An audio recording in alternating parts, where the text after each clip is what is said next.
Kharge Rahul high voltage meeting ಸಂಪುಟ ವಿಸ್ತರಣೆಗೆ ಕೊನೆಗೂ ಹೈಕಮಾಂಡ್ ಒಪ್ಪಿಗೆ ಕೆಲವೇ ಕ್ಷಣಗಳಲ್ಲಿ ಪಟ್ಟಿ ರಿಲೀಸ್.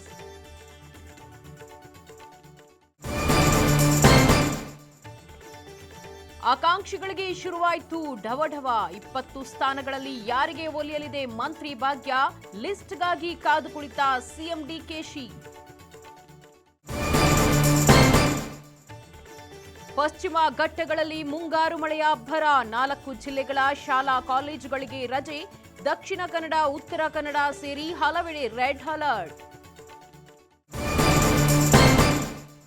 2 ತಿಂಗಳ ಪಡಿತರ ನೀಡಲು ಕೇಂದ್ರ ಒಪ್ಪಿಗೆ ಆಗಸ್ಟ್ ಸೆಪ್ಟೆಂಬರ್ ತಿಂಗಳಲ್ಲಿ ಅಕ್ಕಿ ನೀಡಲು ಮುಂದಾದ ಸರ್ಕಾರ ಸರ್ವ ಸಮಸ್ಯೆ ಆಗದಂತೆ ಕ್ರಮ ಕೈಗೊಳ್ಳುವಂತೆ ಸೂಚನೆ. 11 ದಿನಗಳ ಕಾಮನ್ವೆಲ್ತ್ ಗೇಮ್ಸ್ಗೆ ಅದ್ದೂರಿ ತೆರೆ 13 ಚಿನ್ನ ಸೇರಿ ಭಾರತಕ್ಕೆ 39 ಪದಕ ಕ್ರೀಡಾಪಟುಗಳಿಗೆ ಪ್ರಧಾನಿ ಮೋದಿ ಮೆಚ್ಚುಗೆ.